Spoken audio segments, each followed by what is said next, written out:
Tout de suite, Crime Story, les rendez-vous d'Alfred Hitchcock, racontés par Serge Sauvion.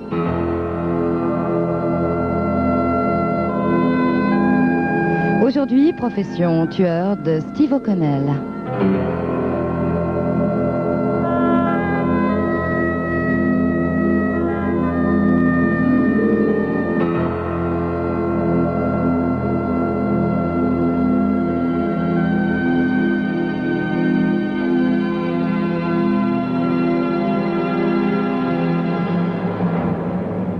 Confortablement installé dans un magnifique fauteuil Chesterfield, sirotant délicatement un excellent whisky, j'ai pris connaissance de la déclaration d'impôt de M. Billard, chez qui je me trouvais ce jour-là.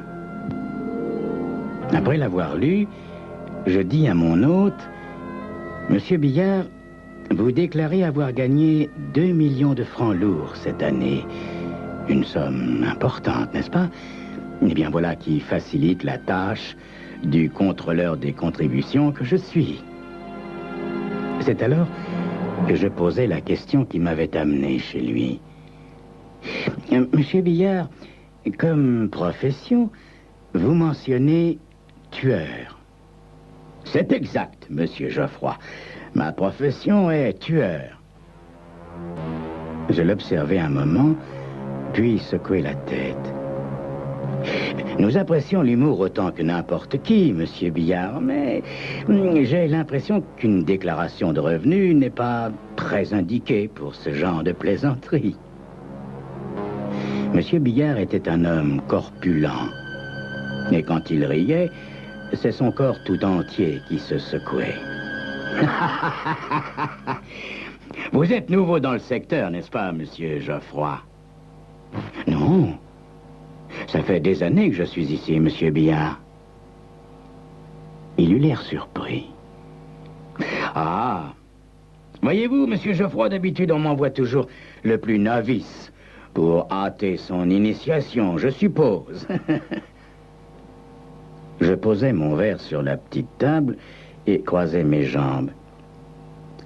Bien, monsieur Billard, depuis combien de temps êtes-vous tueur? Depuis 6 ans, me dit-il en souriant. Et, monsieur Billard, vous payez vos impôts? Il hocha la tête d'un air fort aimable. Voyez-vous, monsieur Geoffroy, il y en a tant dans cette profession peu orthodoxe qui ont commis la faute de s'abstenir. Le ministère des Finances en a aussitôt profité pour leur créer pas mal d'ennuis. Ce n'est pas loyal, n'est-ce pas? Mais c'est pourtant ainsi. Très bien, monsieur Billard. Vous payez vos impôts, mais vous déclarez la profession de tueur. N'est-ce pas dangereux pour vous? Et pourquoi donc, monsieur Geoffroy? Les renseignements que je vous donne sont confidentiels, non? Oui, certes, monsieur Billard, certes. D'après la loi, aucune de ces informations ne peut être utilisée contre le déclarant, sauf, naturellement, en cas de fraude fiscale. Il éclata à nouveau d'un rire sonore. Mais en fait, monsieur Geoffroy, le secret est très mal gardé, n'est-ce pas? Surtout dans un cas comme le mien. On s'arrange toujours pour prévenir les intéressés, n'est-ce pas? C'est-à-dire la police, hein? Peut-être, monsieur Billard, peut-être. Il se pencha en avant et me frappa légèrement le genou. Mais que peut faire la police, monsieur Geoffroy? Je vous le demande. Elle ne sait pas pour le compte de qui je travaille. Elle ignore l'identité des victimes, la date et le lieu du crime. Oui, je comprends, monsieur Billard, je comprends. Alors elle vous considère comme un hurluberlu, comme un fou. Un fou pas dangereux, c'est bien cela? Exactement, monsieur Geoffroy, comme un excentrique. Voulez-vous un autre whisky? Oui, je sais que vos supérieurs n'apprécieraient guère que vous buviez pendant le service, mais étant donné les circonstances, peut-être que...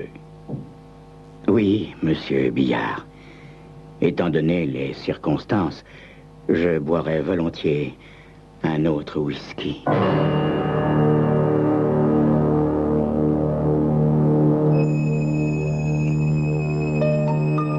C'était bien la première fois que je me sentais désarçonné face à un contribuable. Allait-il conserver son sang-froid jusqu'au bout et déclarer ses crimes comme on déclare un salaire? C'est ce que vous saurez dans quelques instants.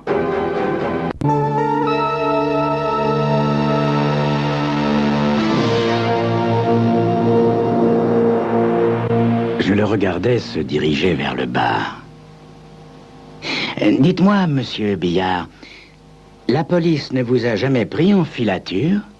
Si, monsieur Geoffroy, si. Mais je ne travaille pas à Paris. Paris n'est que mon lieu de résidence, voyez-vous. Chaque fois que je quitte la capitale, je m'assure toujours qu'on ne me file pas. Je fais des détours sans nombre et quand je suis certain, absolument certain, d'avoir semé les indiscrets, je vais à la recherche des clients. À la recherche des clients, monsieur Billard? Naturellement, monsieur Geoffroy. Je ne peux pas faire de publicité, n'est-ce pas? Il me faut faire du porte-à-porte, comme on dit. Je vais là où on a de l'argent et où on le dépense. Au bout d'une semaine ou deux, je finis toujours par dégoter un contrat, comme on dit. Parfois deux, même. Croyez-vous ce que je vous dis, monsieur Geoffroy? Peut-être, monsieur Billard, peut-être. Dites-moi, combien de meurtres avez-vous commis au cours de ces 6 dernières années? Il réfléchit un moment. 23. Ah, 23. Et quelle est votre méthode? Cela dépend des circonstances, monsieur Geoffroy. Accident fin avec délit de fuite, une petite poussée du haut d'un immeuble ou d'une falaise, ou bien disparition pure et simple. On ne retrouve jamais le corps, faites-moi confiance. D'un geste de la main, il balaya l'appartement superbe dans lequel nous nous trouvions. Vous voyez, monsieur Geoffroy, grâce à ma profession, je vis très confortablement. Je ne vois aucun autre moyen qui me permettrait de gagner plus en si peu de temps, et surtout avec moins de risques. Je sirotais mon verre à petits coups. Moi, j'en vois un autre, monsieur Billard. Ah oui? Lequel, cher monsieur Geoffroy? Le chantage, monsieur Billard. Son sourire disparut pour revenir au bout d'un instant. Auriez-vous l'intention de me faire chanter, monsieur Geoffroy? J'inclinai la tête. Oui, monsieur Billard. Il éclata de rire. Et comment feriez-vous, monsieur Geoffroy? Je paie mes impôts et jamais, je dis bien jamais, la police n'a réussi à découvrir quoi que ce soit de compromettant pour moi. Je souris à mon tour. Vous n'ignorez pas, naturellement, monsieur Billard, que ces déclarations doivent être rédigées avec la plus grande exactitude et que toute erreur, volontaire ou non, vous expose à des peines d'amende ou même des peines d'emprisonnement. Naturellement, monsieur Geoffroy. Monsieur Billard, j'ai le grand regret de vous dire que votre déclaration de revenus n'est pas exacte. Il fronça les sourcils. Ben si, voyons, elle est exacte. Je secouai la tête. Non, monsieur Billard, non. Vous déclarez être un artisan. Oui, et alors? Alors c'est faux, monsieur Billard. Vous êtes salarié. Il y a des gens qui vous payent. La durée de vos engagements varie, bien sûr, mais vous demeurez un employé. Vous le reconnaissez, cela? Au bout d'un moment de réflexion, il haussa les épaules. Oui, bon, d'accord, monsieur Geoffroy, mais enfin, ce n'est pas pour ça qu'on m'enverra en prison. Je rectifierai dans ma prochaine déclaration. Je désignai les papiers posés devant moi. Monsieur Billard, avez-vous réglé vos cotisations à la sécurité sociale? Scrupuleusement, monsieur Geoffroy, je vous prie de le croire, me dit-il avec un large sourire. Les seules personnes dispensées de les payer sont, je crois, les médecins, certains fonctionnaires et les gens gagnant moins que le SMIC. Je n'entre dans aucune de ces catégories. Monsieur Billard, peut-être cela vous intéresserait-il d'économiser de l'argent? En tant qu'artisan, vous avez payé 3,40% des 500 premiers 1000 francs de votre revenu. Mais comme salarié, vous ne devez payer que 2,25%. Quant à vos employeurs, ils sont tenus, eux, de verser 2,25% pour vous. Il souriait. Mais quel intérêt avez-vous à ce que je paie moins cher, monsieur Geoffroy? J'avalais 2 petites gorgées de cet excellent whisky. Considérons la chose du point de vue de la sécurité sociale, monsieur Billard. En vous prétendant artisan, vous ne payez que 3,40% de 500 000 francs. Mais, puisque vous n'êtes qu'un salarié, elle devrait toucher 4,50%, n'est-ce pas? Une moitié versée par vous, l'autre par vos employeurs. Une pointe d'irritation brilla soudain dans ses prunelles. Mais si le ministère des Finances le désire, je serais très heureux de faire un chèque pour payer la différence. Je secouai négativement la tête. Non, il est certain que l'État vous serait reconnaissant si vous ne vous contentiez pas de payer votre part et versiez plus que votre dû, monsieur Billard. Mais voyez-vous, la question n'est pas là. Mais alors où est-elle, monsieur Geoffroy? Ne vous énervez pas, monsieur Billard, ne vous énervez pas. Écoutez-moi bien. Vos employeurs manquent à leur devoir le plus strict en refusant de régler les cotisations exigées par la loi. Monsieur Billard ferma les yeux. Mais en quoi cela me concerne-t-il, monsieur Geoffroy? Eh bien, c'est à l'État d'apprécier, monsieur Billard. L'État est en droit d'exiger des noms. C'est ce qui se passera si j'attire l'attention des services intéressés, monsieur Billard, voyez-vous? Mais je n'ai absolument pas l'intention de donner des noms, monsieur Geoffroy.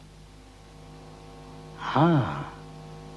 Alors permettez-moi de vous dire, monsieur Billard, que, en refusant de donner des noms, vous aidez vos employeurs à violer la loi. C'est un délit prévu par les règlements, monsieur Billard, et je suis enclin à croire que vous récolterez le maximum. 23 délits différents. J'imagine que vous passeriez un temps considérable en prison. Le reste de votre vie, peut-être. Je sortis un stylo de ma poche et pris une feuille de papier dans ma serviette. Voyons, cher monsieur Billard, voyons. Vous avez gagné 2 millions de francs lourds cette année. En déduisant les impôts et les cotisations à la sécurité sociale, il vous reste... il vous reste une somme assez rondelette. Au bout d'un moment, je relevai la tête. Je crois, cher monsieur Billard, je crois que vous pouvez vous permettre de me verser 30 000 francs par mois. C'est régulier, non?